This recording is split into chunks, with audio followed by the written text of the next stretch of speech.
Hold on. All right. Does that work? Yes, it does. Good. Okay. So we can have a chance. I see Beverly's on. So it's a chance for us to sort of talk big picture issues about North Richmond, not any one specific issue, because there's a lot happening here all at once. So I will say we really want to work hard to fill the vacancy that we have on the MAC. It's the youth young adult seat. And we really are doing outreach for a Spanish-speaking member, Latinx member from North Richmond.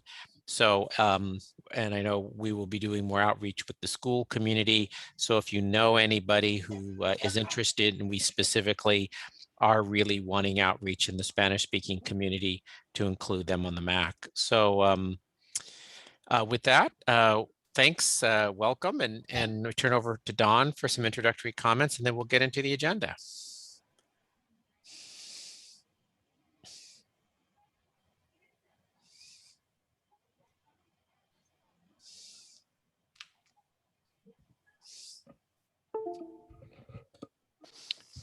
Sorry, I had a little trouble with my headphone. Yeah, looking forward to this, and hopefully we can have good conversations. A lot of stuff going on in the community. I mean, with the focus being on unity, on different directions that we're going, and finding some pathways to just building on what we've already done. And so I just look forward to the opportunity to continue to do what we're doing here. It's really important work, and I thank the my fellow members for their commitment for through the years. And so hopefully we can come to some good outcomes on where we're going. So I look forward to the conversation.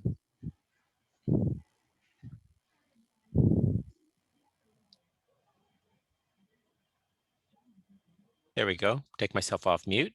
So thanks everyone again. So what I'm going to cover, the next two items, really I'm going to cover together. I'm going to speak less than the time allotted because I want this to be more of a conversation. And I think it has two separate items for me, but I think what I have to say really is more one combination of both those items. And so I want to go through and identify what I think the opportunities and challenges may be, and put them out there, and then hear from all of you and have a discussion about them. So to start, I think a few items which are really going to shape the future of North Richmond, which have both opportunities and challenges. And I'll start with the future of the Los Deltas housing project, both the scattered sites and the main campus. You know that a few weeks ago, we held a community Zoom meeting with probably about 100 people, most from North Richmond or from Richmond, in which we had our Housing Authority Director, Joseph Villarreal, on as well, to talk about what process the Housing Authority is going to use to look at future development. And I'll start with the scattered sites. Because, and you all know this, there's so many scattered sites throughout North Richmond that what happens on those sites is going to have an impact on what happens in the community. So the Housing Authority is going to be asking for proposals in two categories. Market rate, sale of the units, of some of the units for market rate, and then transfer for sometimes for a very minimal value of less than market rate. And there are a lot of HUD. I won't repeat all the details since it was covered there, but I just want to put this out there. There's a lot of HUD rules about how this happens. And so it is really important that we follow those. But ultimately, I think there's a lot of opportunity in the proposals that we'll end up receiving in the below market rate category. So a number of the units will be set aside for transfer to a community-based organization based on proposals, and we'll set up a committee to evaluate those. And the MAC will be represented on that to look at projects that will provide housing opportunities, or could be some that provide services, but we want to really see unique and innovative and creative and affordable housing opportunities for local residents. So that will be one pathway. So it'll be like a request for proposals. And then under HUD rules, a number of the units have to be sold at market value. And of course, we would want to do outreach to really try to provide opportunity for local residents to first take advantage of those. So that's the two pathways for the scattered site. And these will all go out. Don't we have an actual date on that, Robert? But hopefully within the next month or so, Housing Authority will put out the request for proposals for these. And then, of course, for the main campus, the Housing Authority needs to follow HUD rules and will also put out a request for proposal for development of that site. And again, having a community panel, because we want to make sure that what happens there also is consistent with community visioning. So those are the three pathways. We're getting closer to at least issuing those requests for proposals, with the ones for the scattered sites going out first before the main housing, the main campus. Second, the general plan. I know there's been updates to the MAC, and there'll be future updates about the county is redoing its general plan for the first time in decades. And there's a lot of policies addressing North Richmond. And I know you and others in the community have had input into those. And so I think following that process is going to be really important.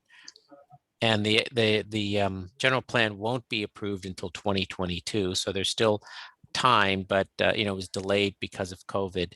But I think that's an important opportunity to continue to shape the vision. There's been a lot of really good work done by community to express vision and develop policies, and those are getting incorporated into the general plan. Third, there's a number of different development proposals in the works for North Richmond. I'll just mention a few of them. I know, Don, we've been working on developing a market, a grocery store in the Heritage Point project. And the county is working with CHDC on that and providing some funding. And we're trying to piece together funding. As you know, Heritage Point is the 42 unit project that has been built. That was a partnership, and there's vacant. We want to build a grocery store, a market for the local community, and that's what we're really working on now for that project. There are two large warehouse projects going through the county planning process, and county's beginning to prepare an environmental impact report on those. One is the Scannell property, and one is the Centerpoint property. One of them, as you know, is FedEx. And so I want to talk a little bit about how I've approached those after hearing and listening from the community and my own experience thinking about economic development and air quality. What I've heard from the community is the desire to have economic development with meaningful jobs.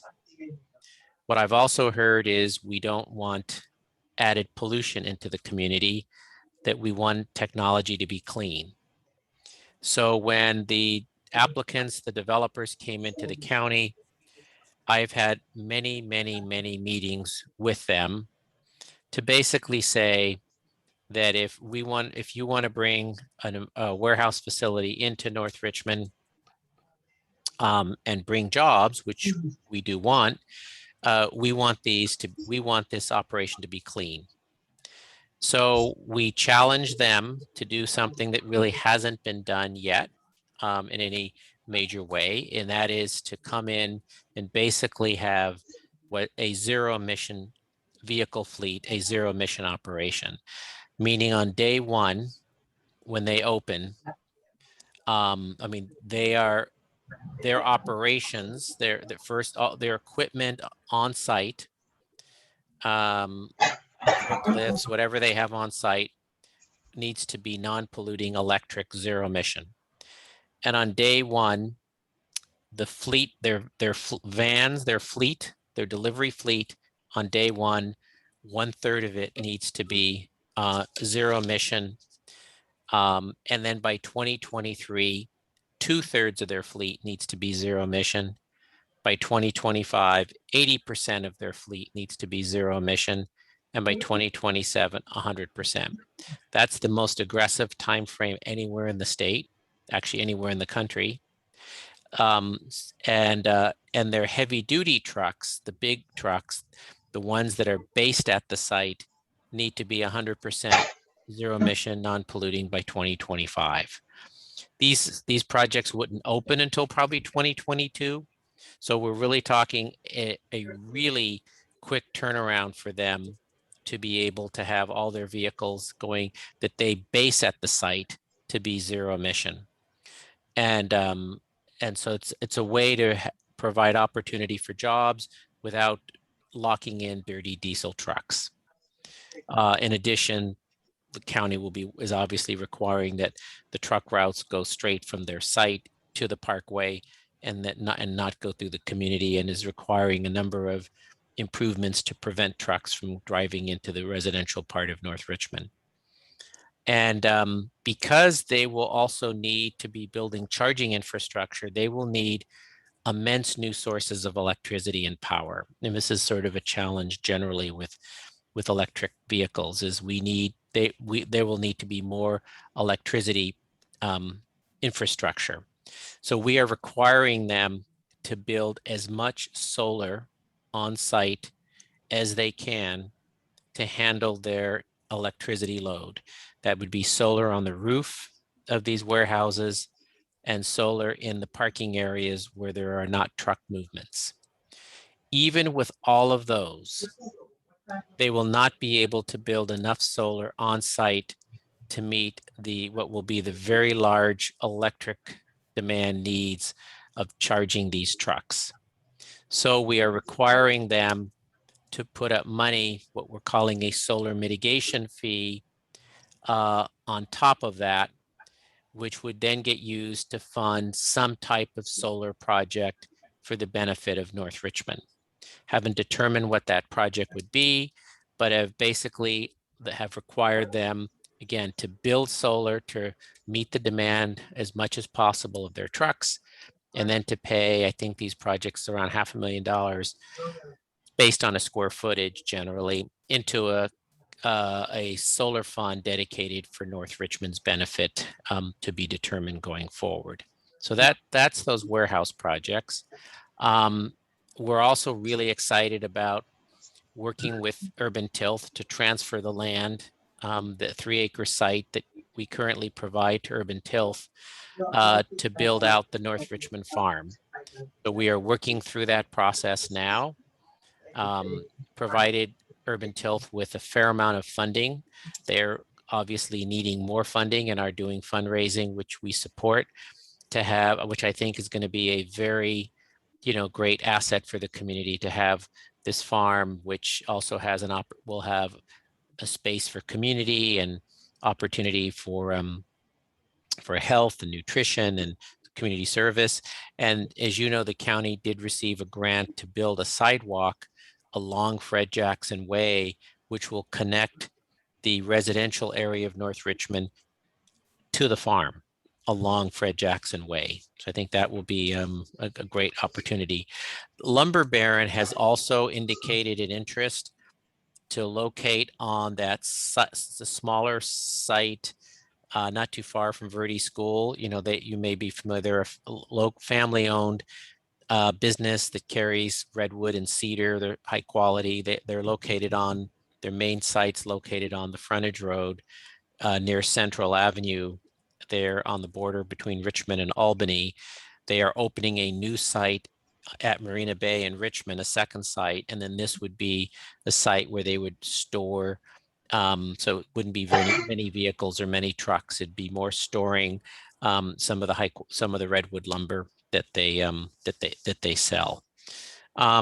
There's other projects, but I just wanted to touch on some of those. So there's a lot, I think, of opportunity that will position North Richmond to get jobs, but also to have them be clean jobs. We're requiring every development that come in be basically non-polluting within a couple of years by having zero emission trucks and vehicles. We're still working with supporting the school as they get back to school in person, which will be part-time here this spring and then full-time in the fall. And oops, let me turn that off. Oops, let me turn that off. Sorry about that. I will say that the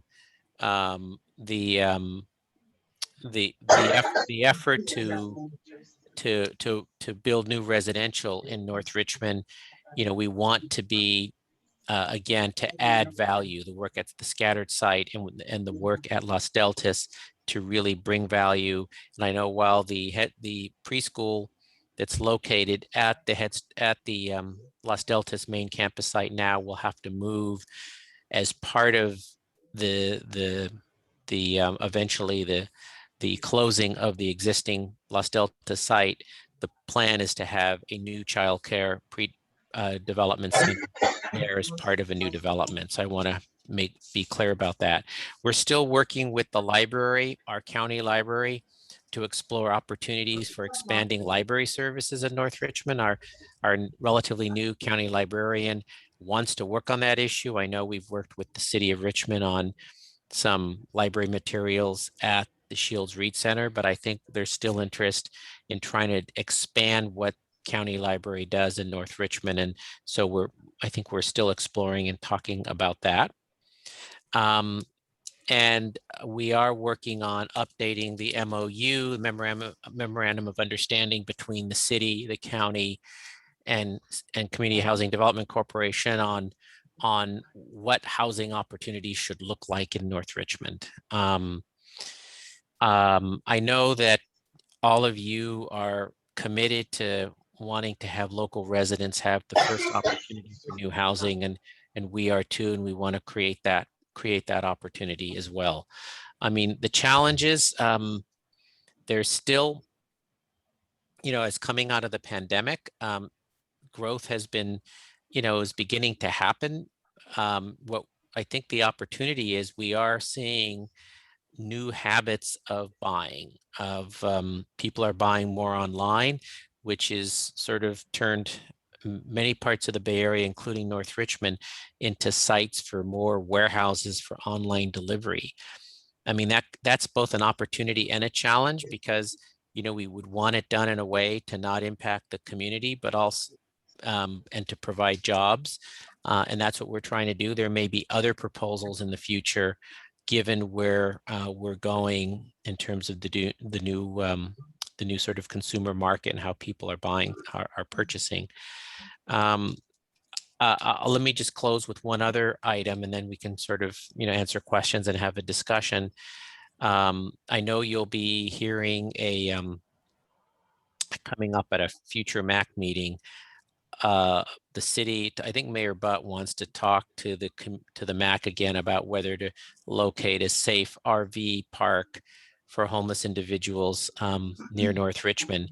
So let me update you. I worked with several council members to, instead of working on developing a new safe RV park, is working at how we transition those who live in their RVs directly into some type of housing, whether it's a rented hotel room that the county has obtained because we've rented a number of hotels, or moving them into shelter or other long-term housing. I think that's been a preference that we've followed, and the council on a 6-to-1 vote approved that direction. The only no vote was Mayor Butt, who has been still focused on wanting to build out a safe RV park. While I think the goal is to try to transition and transition those existing safe RV parks, the one on Ryden Road in El Cerrito, or it's in Richmond, but near Point Isabel, and the other on Castro Avenue, is to try to, over time, by working with those residents, move them into some type of housing as opposed to moving them around. I think that's sort of the strategy that we're all trying to work on. There has also been, as you know, a committee, and Dr. Clark is on this. The Air District set up a community steering committee to develop a pollution reduction plan for Richmond, North Richmond, and San Pablo, and which would result in some concrete changes to reduce pollution from the whether it's from the refinery, the chemical plant, from trucks, from rail. And that's going to move forward over the next year and develop a plan to reduce pollution in Richmond, North Richmond, and San Pablo. So I'll stop there and maybe take, if others have ideas, and hear some of your thinking or any questions you may have. So thanks. Thanks so much, Supervisor Joya, for that update. That covered a lot of ground. While we're getting our questions together, let's go ahead and go with a system where you either raise the hand and the reactions, or you could also use the chat button.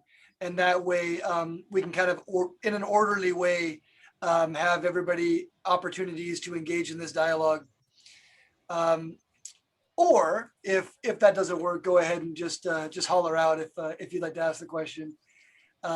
With that, does anybody want to start off? Yeah, Robert, Dr. Clark. Thank you, Dr. Clark. Please go ahead. Yeah. Well, thank you, Supervisor Joya, for that update. Really looking forward to the progress in North Richmond. Probably know North Richmond is a love and project of mine that have worked historically to see North Richmond develop. And so I'm glad to see that we got a lot of things going. And in terms of the pathway to clean air that you mentioned at the committee I'm on, I'm glad you mentioned that, because we are, on the committee, we are concerned about the future development there in North Richmond. And I mentioned, those particular developments to the committee and before. And so to be aware that, we go solar and minimize pollution on those particular projects is really important for the community to know that, we have people on those committees like myself that are working to minimize pollution that coming through our community. In terms of the development of the farmer projects, I'm glad to see that process going on.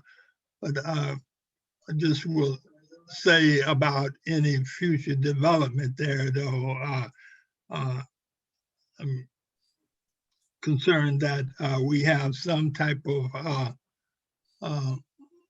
youth activities possibly incorporated into those developments, because just to bring in a whole lot of people into North Richmond and with children and no activities for young people, that, in my opinion, can be problematic. And I don't think that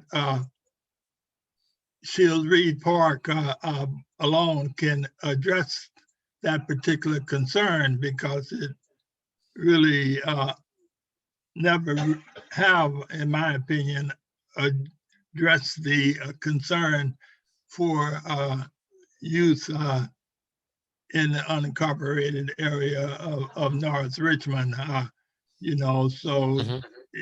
to have some type of youth activity that's part of the redevelopment of North Richmond, I think would be the ideal situation there. And lastly, but not least, I think that we need to get more updates on the what is it,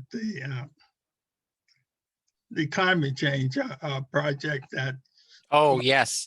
You mean I failed to mention, you mean the wetland project. I can, Yeah, yeah, I'll yeah, say some, thank you for reminding me, Henry. I totally left that out. I'll say yeah, something about that too. Yes, yes, I yeah, will. Yes, yeah, because we had the committee, I know myself, and I'm right.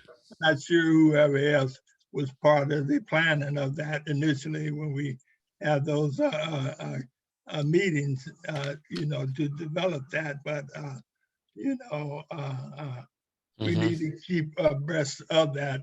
Sherry from the water board periodically gave the MAC a briefing on that, but we need to keep abreast of why that development is going. So I'll just stop there for a minute. Yeah, and let me just say, I appreciate you reminded me we have a work group that's been formed to as working with the wastewater district and along the waterfront for what we call a resiliency project to protect the North Richmond shoreline from sea level rise. It would be done on wastewater district's property and benefit the community. We're calling it like a horizontal or living levee, meaning, you know, it's an slight increase in elevation out in the bay and creating wetlands that out in the bay on the shoreline to protect the area from flooding. And it did get funding for planning from the San Francisco Bay Restoration Authority that I serve on. It's a regional board, you know, that collects a Bay Area wide parcel tax. So there may be funding there to fund the whole project. So I think that's an opportunity for us to and look at how the community benefits from that. On Henry, on the issues you raise, I think two good points. One is I think as part of any redevelopment of the Los Deltas main campus, I think we'll want to look at incorporating opportunities for youth and park and things like that. I think that's a large area where we have an opportunity to look at creating those type of spaces and opportunities there.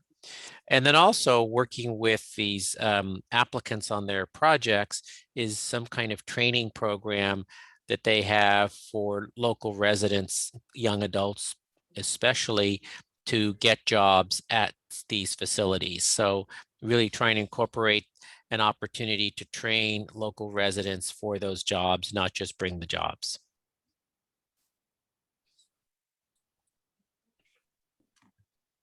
Thanks so much, Dr. Clark, and I'm sure you'll have more questions. Keep in mind, everyone, we have ample time. This is going to be a nice, long, substantive discussion. We have the meeting ending at 6:30. We can, of course, end earlier, but we wouldn't do that until we've exhausted everything. So this is really a good time for us to engage in a meaningful way. I also see some questions by Bev have come through. And rather than me reading them, Bev, would you like to pose one or two of those at this time? Yes, my question is, I know we're talking about the RV park and placing those residents in some type of more structured housing. My question is, I know that it's hard to dispose of those RVs. What's the plan for the RVs? Because I thought they were considered like some type of waste, and Yeah. it's hard to get rid of them. Yeah, I know. And then Yeah, it's a good question. We've identified some types of funding to be able, to dispose of the ones that need to be disposed of. There are some that are still drivable and habitable, and we would want to look at opportunities for either storing them while someone's in housing. Some of the residents want to keep them. So to differentiate between the ones that need to be destroyed and then the ones that are still drivable and habitable. Okay, And also there's not a plan to build additional shelters in North Richmond. I will say that the county's homeless shelter will reopen this summer. So it was cleared out during COVID, but it will reopen. So that's the center, but there's not a plan to expand the shelter. Okay, because I understand that Mayor Gus has been canvassing, looking for a place for maybe some type of homeless area. And Yep. he's been petitioning North Richmond. And then when this one of your questions says, would like to see free and weekend health services in North Richmond? Of course, there is the Center for Health in North Richmond that has been also doing free vaccinations, and it is basically free to people who are on Medi-Cal.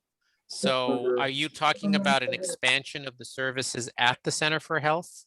So basically what I'm really talking about is a free STD clinic. We have a lot of residents in North Richmond that don't have any health insurance. So they don't have access to health care. They don't have dependents. They don't qualify for Medi-Cal, and they're underinsured. And we have a rise in the infection rate of STDs in North Richmond, and they have no place to go to get treatment. So just to understand, if they're very low income, they would qualify for Medi-Cal. So are you talking about people whose income is too high for Medi-Cal? Because if they're not making any money, they can enroll in the Contra Costa Health Services and get free medical care. I don't know. I know there's a lot of the people I talk to don't have any medical insurance. Is it a matter of training? Yeah, Or Medi-Cal? I don't know. I think it is. I think that's a good, I think it's really an effort to work with those individuals and get them to enroll in Medi-Cal because if they're not making money and they're eligible, that it's more doing outreach to enroll them. And once they're enrolled, they're getting the health care of which there is an STD clinic. All of that is provided through the country. Almost all of the people who are on Medi-Cal in our county get their health care for free, basically, from the Contra Costa Health Plan. We are one of only like 15 counties in the state that has our own hospital and clinic system. So it's there. It's just a question of getting people enrolled. Do we have to do a survey to see? Because I'm thinking, what prevents you from getting Medi-Cal? Does a criminal history or child support or not having a dependent? I don't know the new rules for health insurance in the last, 7 years. I think maybe that's something I can, people from being insured. I can talk to our health services to look at how we can make sure we're involving that we're really enrolling people in North Richmond who qualify, but they may not be enrolled. So I could follow up on that.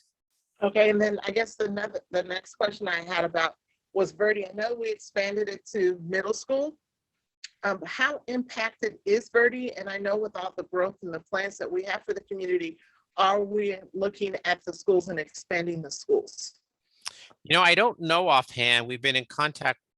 I'm not sure. What grade does it go through now? I think they expanded it to 8th grade. Yeah. And I don't know how many classes, maybe 1 or 2 classes. Yeah, I haven't heard any plans to expand the school right now. But this would be a good subject to have the school district come and maybe have the school district come and present at the MAC and give the MAC and the community an update about the plans for the school. I think that would probably be a good topic. And it definitely includes schools in the plan. Yes. Yeah, I think that would be great.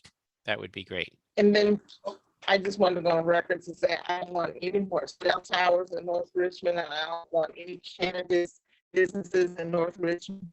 And again, the temporary shelter that Butts Right. is looking for, I'm not even having that in North Richmond. And let me make two comments on the cell tower.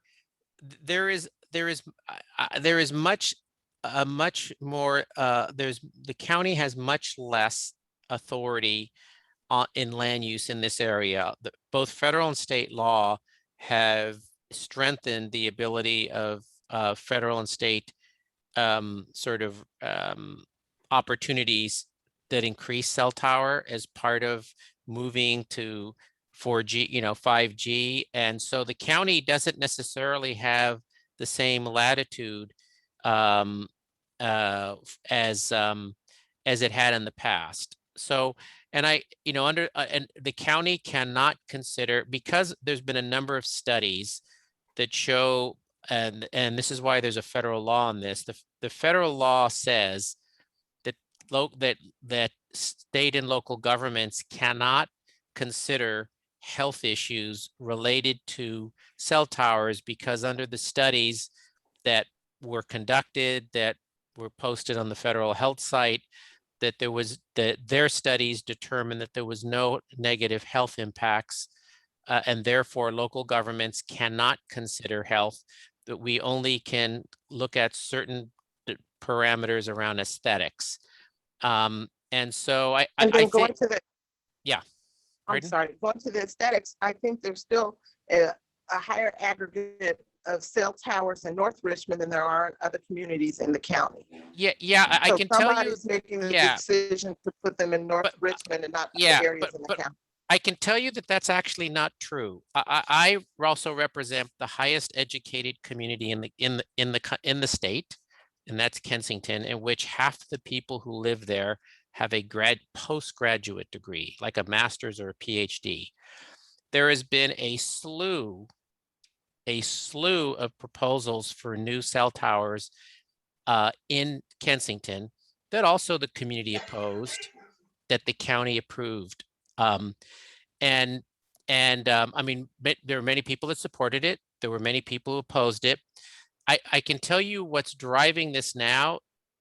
Putting it, in order to get coverage for 5G, these cell towers have to be located. I'm just sort of talking about the technology now, not my own sort of personal view, have to be located around the county. They can't locate them all in North Richmond, because that's not going to provide coverage for people who live in El Sobrante or Pinole or El Cerrito or other parts of Richmond. They have to be equally spread out. So I could tell you, because this comes to the Board of Supervisors, we have proposals for cell towers in Alamo, in Kensington, in Walnut Creek.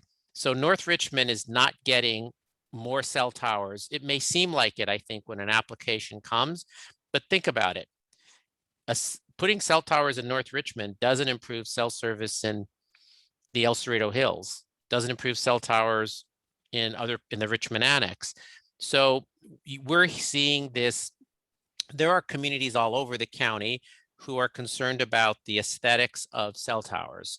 So the county is wanting to really do two things: try to require there to be the most technical, the most modern equipment that is the smallest, least visible equipment that makes the least amount of noise and is the least visible.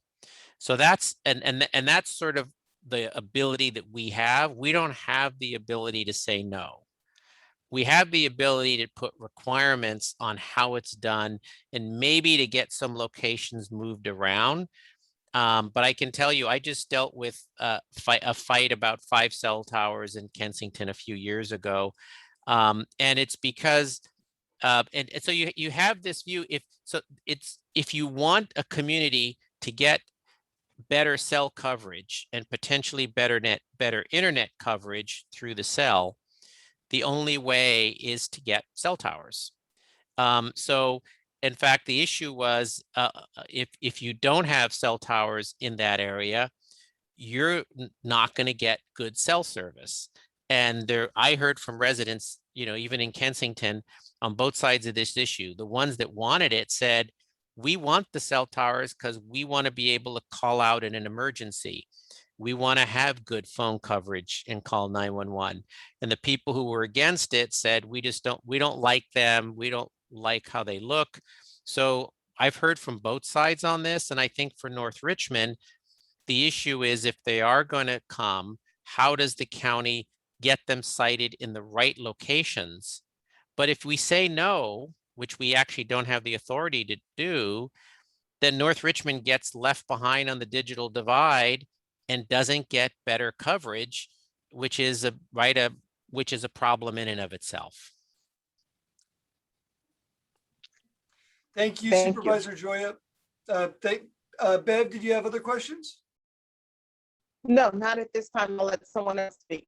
Yeah, thanks so much. And Annie Key Robert. Meredith will come next. Robert, just Yes?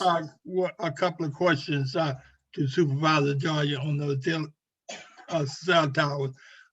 I hear what you're saying, Supervisor Joya, but what about the questions that the community raised in terms of those companies doing some type of mitigations or hiring people from the community or committing to contribute some resources to the community, which from my experience, they have not come to North Richmond and want to contribute anything, period. So because, as I was saying earlier, these new federal and state laws have pretty much made it easy for these companies to get their projects approved. It doesn't give the cities or the counties that have to approve whatever left they can approve any ability to ask for those kinds of mitigations any longer. So in the old days, more than 10 years ago, local governments, cities and counties had the power to ask for more of that. Today, we don't, because there's been all sorts of what the state legislature has done, and the federal and Congress has said, we have an interest in improving telecommunications, and we want to have these projects basically be easier to approve and to not have local governments hold them up. So they pass laws to make it harder for us to deny them and really take away any ability we have to ask for mitigation.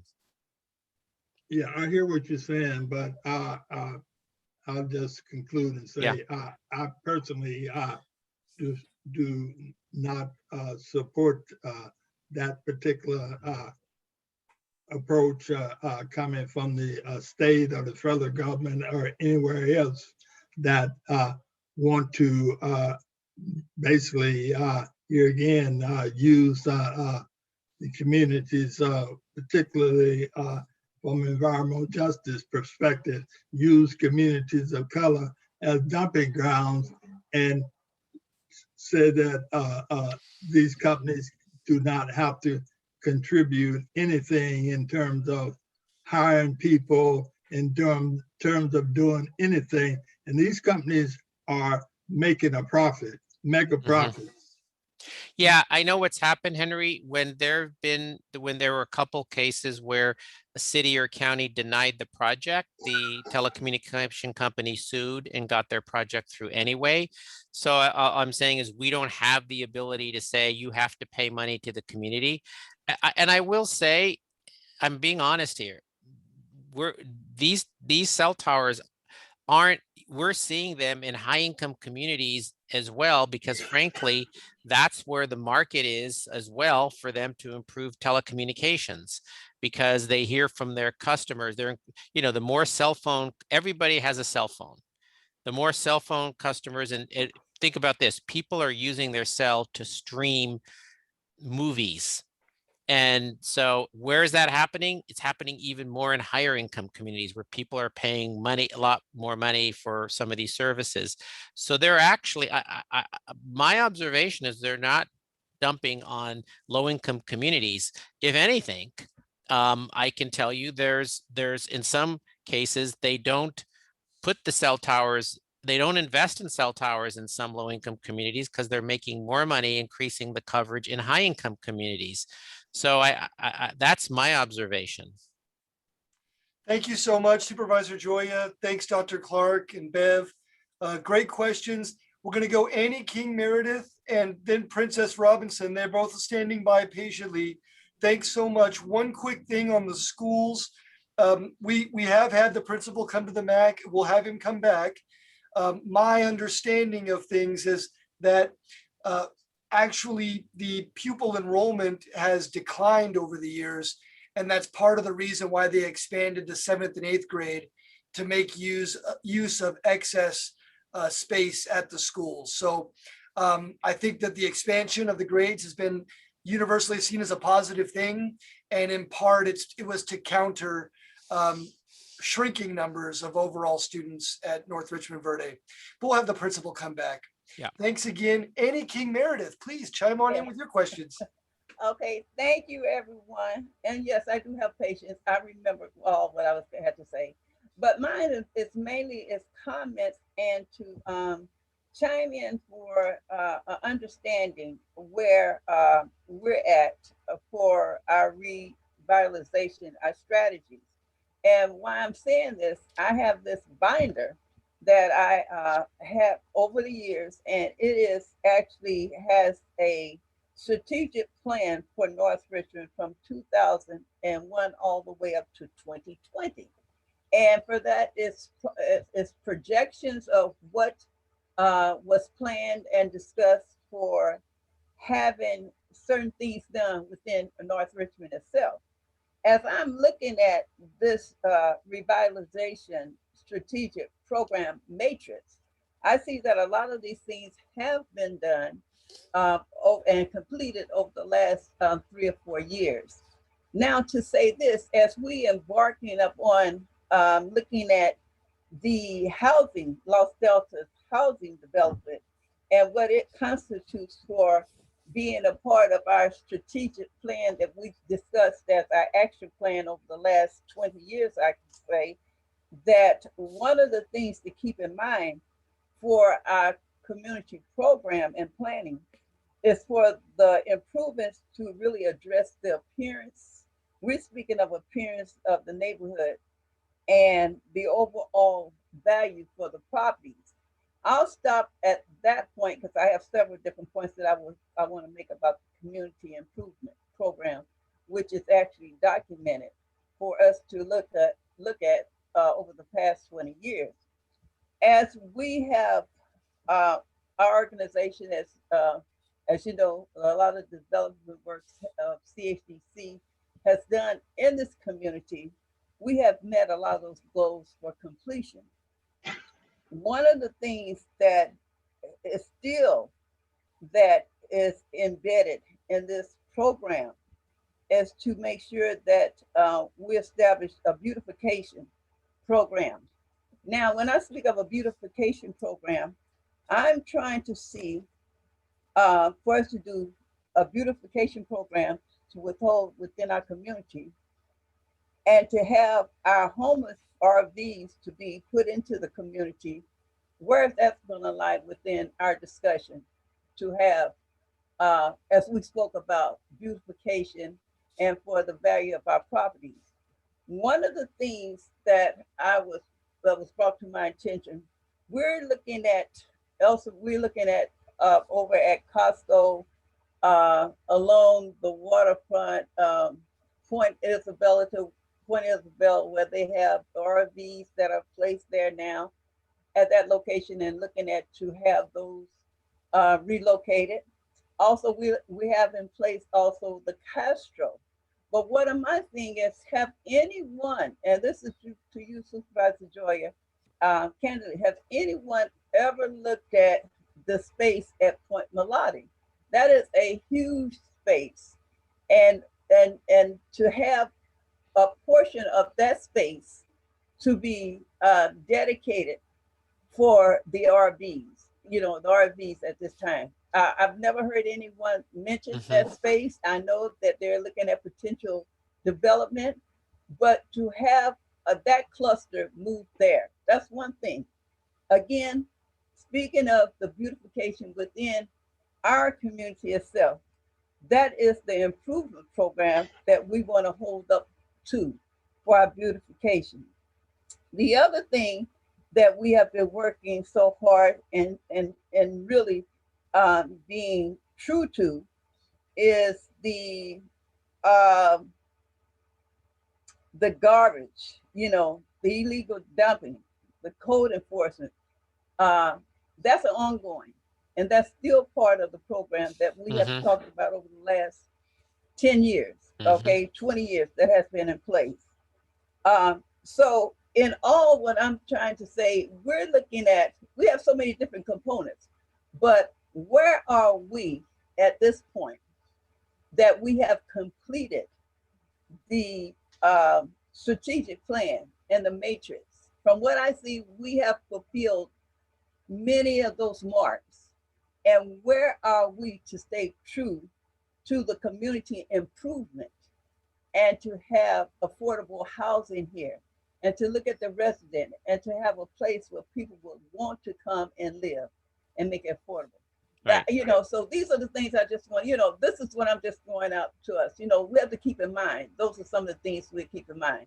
So, I'm just, openly comments and a projection, what I've seen over the past 20 years and where are we, and for what I've seen, and I can say that we have completed much of that, and it's for us to move forward to enhance our community and not to set it back.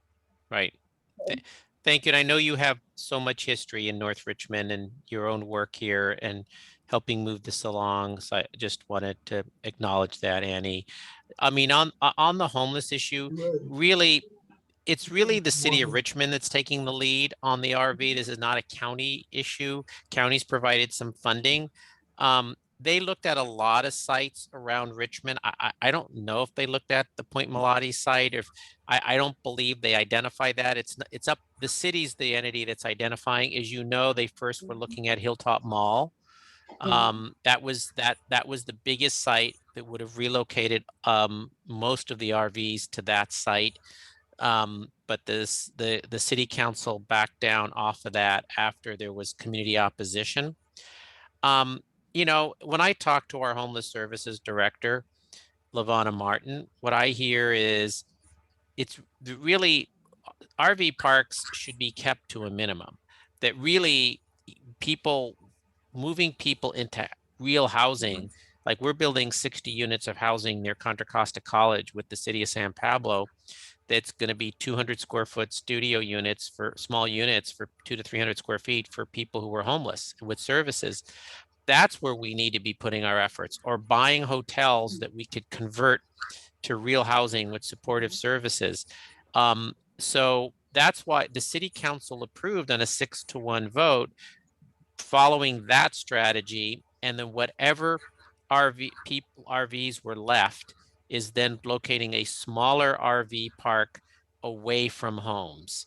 The only person who voted against that was Tom Butt, because he's now wanted to sort of, the city did say, we will look at a small RV park for those that are left over that we can't move into homes, but not to like just move the whole encampment somewhere. I agree with the council's decision. Just moving RV encampments around doesn't solve the problem. Right. It just transfers it from one place to another. The two locations where they are now are on Castro Avenue and on Ryden Road near Point Isabel. How do we work with and make those two existing places healthier, safer, and work with the residents to move them into more longer term housing? And the ones that we can't, then where do you locate a small RV park away from homes? That's the strategy. It's really the city set up an ad hoc committee meeting. County folks like myself and our homeless director are on it. We're going to work with the city. So yeah, I will say this. Some of the scattered sites, for example, I think there's interest by our homeless services director to look at some of the scattered sites to remodel, fix up to be a very nice permanent housing for some people who used to be homeless. and that's a better alternative as well. Clearly not to do it for all of them by any means, but having some of those, just like there are people who are homeless in North Richmond. Instead of them living by a railroad track, wouldn't it be better if they were living in real housing, in one of those units that was fixed up and beautiful and nice with support? I think that's a much better alternative. So, but I think the number one issue that's going to affect the future of much of North Richmond from a housing perspective is what we do with the Los Deltas development. And I think it's going to take longer to identify nonprofit housing developers and others to work to develop the main campus, which is really going to be important because we don't want it to be vacant for too long. Right. But I think the quicker road is going to be those scattered site units. We're working with, as you know, Richmond Land, community-based nonprofit, is looking at looking at a couple of those sites to create some nice living opportunities for affordable. So there's some, I think, opportunities for us on those small scattered site units first, to develop some good housing opportunities. So that I think that's where the housing authority is moving forward as quickly as possible to try to develop those units, as you know, that have been vandalized. People are trespassing on those units, they're hazards, and to get those developed first because they're in the neighborhoods. Mm-hmm. And by saying that again, you know, and thank you for your, you know, for your comments, Supervisor Joy, and the explanation. But again, looking at how we move forward and from our strategic plan of looking at affordable housing, you know, affordability housing for individuals that can work their way into getting affordable house, you know, and to be a part of having the community to continue to come up to be attractive. Right. And have it not to be unattractive, but to continue to be attractive. So right. This is where I'm going. Okay. Thank you. And I just know Princess put a couple comments in there about, just wanted to look at that. A lot of the residents have been relocated. Are there methods of staying in communication to access these resources? Yeah, I know our housing authority is in contact with all of those residents, and they're being given opportunities to come back to North Richmond on housing. So that has happened.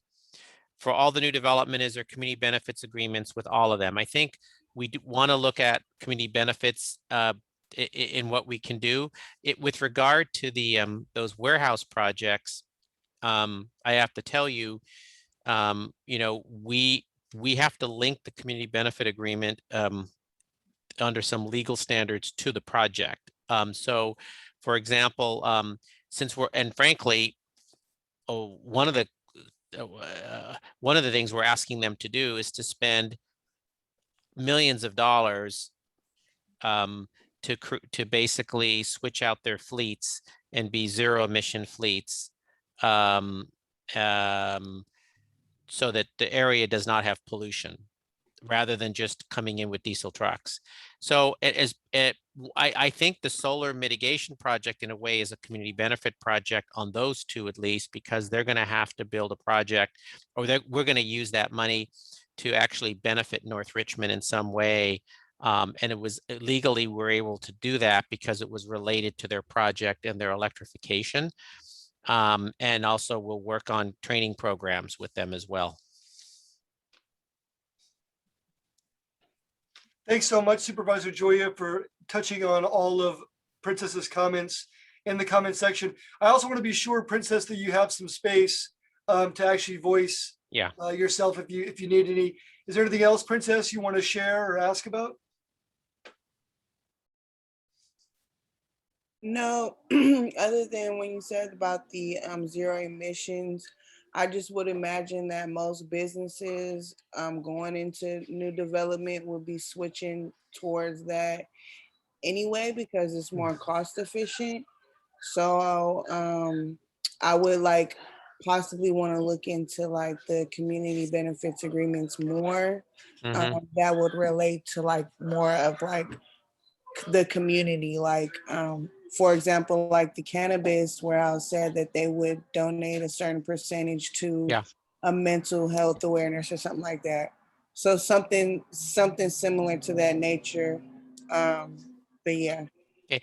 Yeah, and just to note, they would not actually. It is more expensive for them right now to do electric. It will eventually be more cost effective. And under ICER, as you know, on the state air board, which developed rules, and there's a rule that in 2035, all new trucks sold in California must be electric, starting in 2035. So they but they're allowed to use their old vehicles still for the life of the vehicle. So they would not have made a choice to go 100% zero emission on the time frame we've asked if we didn't ask them to do that. In fact, Richmond has approved warehouses where that's not happening, and they're bringing in diesel trucks. So they're going to spend a lot of money doing that. Now, the solar project, I mean, one possible, there's a lot of possibilities on that.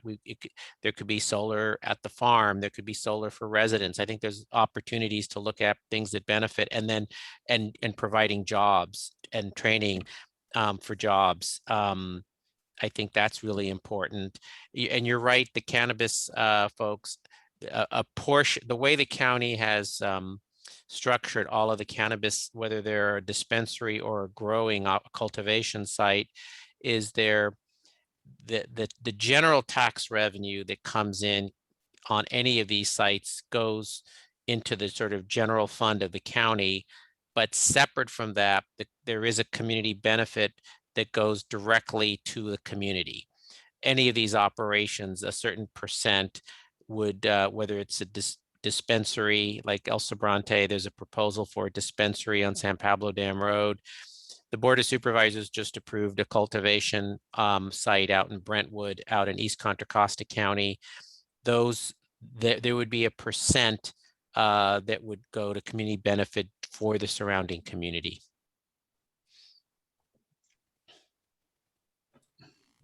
Thanks so much, Supervisor Joya. Chair Gilmore, I want to make sure there's space for you. I know that you're always doing a great job deferring to others, but I imagine you want to chat a little bit as well. Well, a little bit on that last issue in regard to the cannabis club, growing facility. So we do have an appeal on that, because the history on that was he came to the MAC and he said if the community didn't want it in, then he wasn't going to go forward with it. And he ultimately changed his mind, I guess, and went forward for it. And so I think they have a date of April 28th for the appeal in regard to that. So we definitely put that in for the MAC. And so we have a date where we can make our same outline all the issues of before that we had there. I don't know, John, what your stance is. Yeah, I can speak generally. I can't speak on the specifics of this since now on appeal it may come to the Board of Supervisors in a land use hearing. So let me speak generally. There's been a number of cultivation applications filed around the county, and in certain zoning districts, including the one you identified in North Richmond. The Board of Supervisors on a 5-0 vote rejected the appeal of the city of Brentwood and approved the cultivation site out in unincorporated area outside Brentwood. The evidence that was presented to us there is that cultivation farming of marijuana, especially in with all the steps that are provided, security, all of that, was not shown there to be an issue. I think where a lot of the issues people come up are concerned about is a dispensary. So there's no proposals for a dispensary in North Richmond. I think North Richmond would have been a bad location for a dispensary. These cultivation are totally, what we've learned, are a totally different type of animal. It's a farming operation, right? And it's not like people don't go in and steal the small the marijuana. It's not, it ends up not being what we've seen in these well secured, property run sites, an issue that, at least, so that's why the Board of Supervisors on a 5-0 vote ended up rejecting the appeal of the city of Brentwood, which and approving the cultivation site in Far East County. So is there any issues about being next to residents, or it doesn't really matter in that regard? I mean, how do I have to remind me how close this site? I haven't looked at Across all the of it street yet. from Chesley It's Mutual. it's across the street. So I mean, I think proximity is always an issue. I'll have to engage and take a closer look at that. This so because I didn't follow all the specifics, but I will get more engaged in it and study. And that site, it was not near residents. Yeah, and the other thing, because we try to look at North Richmond as one community, and they never did any outreach to Chesley folks right across the street, which I thought was, he didn't have to, based on the rules, but both Yeah. of those issues were pretty big for Mac. Right. And we'll take a look at those. I do think that in answer to Princess's question, there will be a portion of their revenue would get used to benefit the community in the way that the community felt was best. There's there's the general revenue on the tax that's collected, and then there's the community benefit extra portion of the revenue. It's that community benefit portion that would go to the community. Right. I think it was 5% of something. I'm not Yeah, sure. I forgot what that was. We'll see. The county sort of came up with some kind of standard practice, and that would go for benefit in the community. Yeah, separate from what goes to the county. The other thing I wanted to highlight is that, the things that we accomplished in North Richmond had to do with a synergy and a connectivity of folks working together to get things done. And, we're working on this new MOU with all stakeholders, and hopefully it's in the spirit of that happening again. I'm just going to talk about the elephant in the room for a minute. And that has been the case of new people were coming in, but not connecting to the folks that were already in the community. And a lot of them had the same goals, but there was distancing. So you had a lot of people reinventing the wheel that it's already been done. And we just needed to have them to do more research before they came in, and then and we had a lot of things already set up in place, which it's almost seems like there's a little bit of division because of and we're making progress in that. I won't say at the same time, but we are making progress in that. But that was a little bit of an issue that we're trying to correct right now. Yeah. Yes. Yeah, and I think that's part of it. Anyone we want to come in, as I've had, for example, extensive discussions to protect the community from pollution on these warehouse projects, to say, they said, well, your zoning doesn't say we have to electrify. I said, well, but we're going to exercise our discretion as much as we can. And they realize that, because we don't want to create more pollution in the community. We want the jobs without the pollution. Yeah, which is the other thing, and I'm glad you mentioned about working with the employers in the community, because we really want to solidify that connection. We've had a lot of commitments, but we're trying to get the follow through, and the resource center that we're putting it together at Heritage is going to play a key role in that. Right. So we'll be, kind of looking for. I mean, we don't want to reinvent the wheel there either. I was trying to get a first source hiring from another group. I was trying to see if the city of Richmond had one, or some other city. So if any help you could do with that, we would sure appreciate it to get that started. And frankly, Don, what I've noticed about these, when they bring in a new center like that, they're in a hiring, oftentimes they're in a hiring mode. And so the issue often is just working to do the outreach and do the training to help residents and get them trained. So I think we'll be working on it with them on all of those as this moves forward. We had to sort of hammer out these zero emission conditions because those had to get studied in the EIR.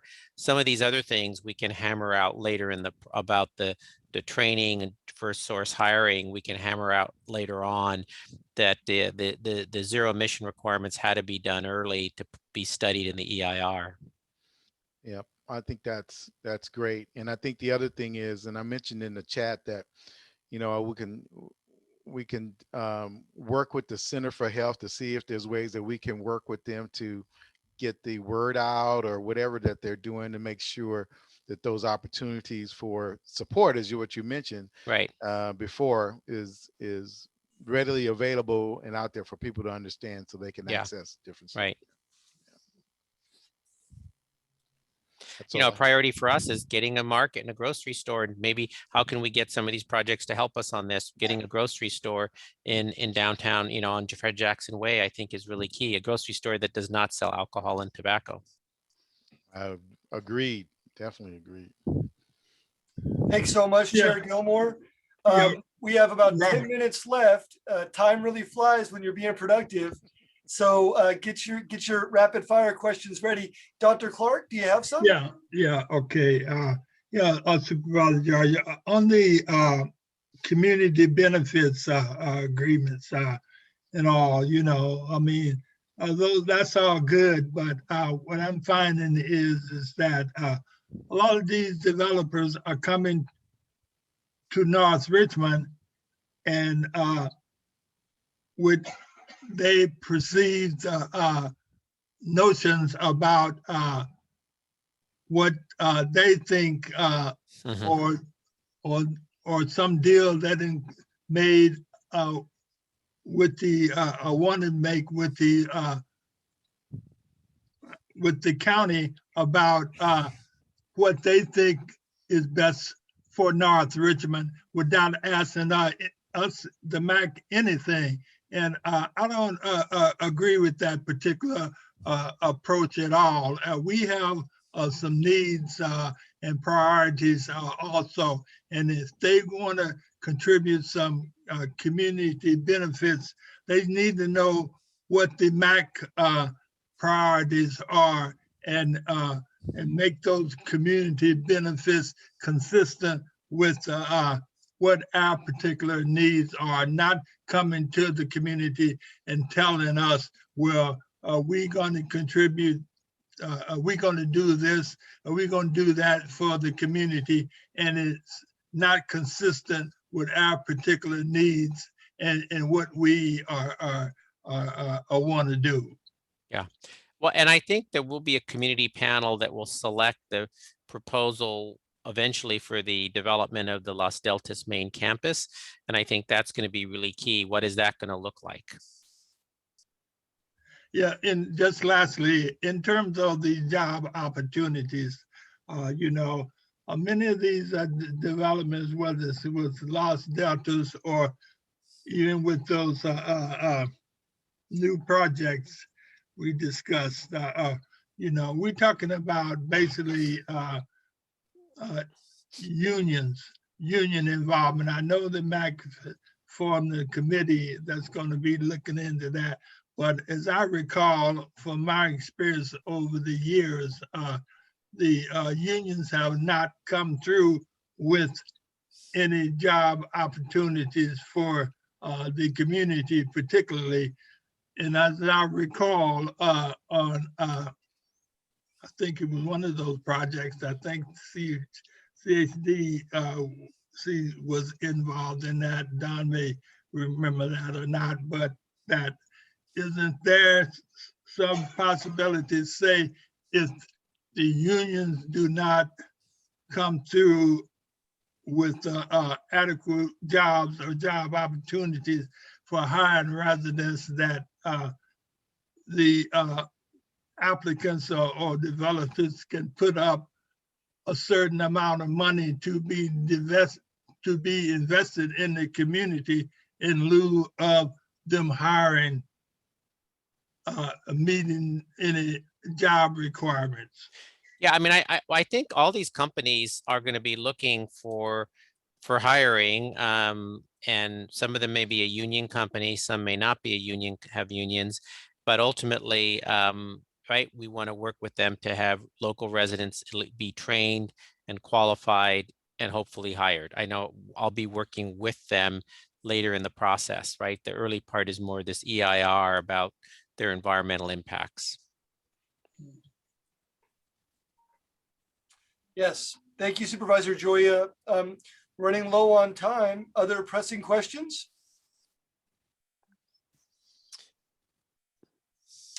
I should also, while you're getting your next question, I should also acknowledge Cynthia Jordan. Cynthia, thanks so much. She's been our great scribe for years at the MAC, and her notes become the record of these MAC meetings, along with the Yeah. videos we put on Supervisor Joya's YouTube. So thank you so much, Cynthia. Thanks. Thank you. No, and I know, Welcome.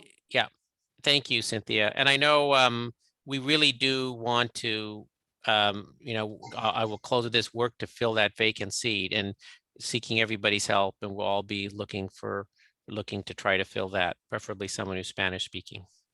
Leslie, John, we actually have 2 vacant seats. The youth seat that we've been trying to fill, as well as what was the name? Mrs. Wood Garcia, I believe it was, who was the co I thought Princess chair filled of that. MAC. Yeah. Yeah, I Princess think did that. Princess filled that seat. Yeah, That's Yeah, the seat. I think Princess so. is. Because you have Okay. 7 members on the MAC, Oh, and yeah. there's 6. You have 6 now, so that's one vacancy for the 7. I think so. Yeah, yeah, and that'd be okay. great to. We do definitely want to bring on others. And I think it's good to have this meeting. Maybe we can make sure we do it annually. It's kind Or of more frequently, more however we need frequently. it. Yes. Yeah, so I think it's good for direction and understanding. So Yeah. welcome it. Yeah, and of course, anytime, obviously, you know, making presentations at the meetings. I will say that, you know, we have been doing a lot of mobile vaccinations, and one of the first places we started was at the senior housing project right there on Fred Jackson, and went out to vaccinate seniors there. And so we're really that was, I think, the first location we did on our mobile clinic. Yes, it was. Supervisor Joya, I'm thinking it's about time to wrap. Would you like to make a Yep. closing? Other than, no, statement, it's please? great. I really appreciate all of your time that you spend, because it's an enormous amount of time, and I think there's a lot of opportunities happening, and we can't let up, right? We can't let up, especially as we come out of the pandemic and identify, you know, the new development that needs to happen, the housing opportunities, the jobs. So I think it's really at an important time in the history of North Richmond, and I appreciate all of your time and effort. I'm committed to keep working with you all on that. Thank you so much, Mac. You are the leaders in your community. We are here to be your partners. Of course, reach out to us via text or email or phone anytime, any questions. The collaboration is ongoing. Thanks. Thank you, everybody. Thank you, everybody. Thanks. Thank you.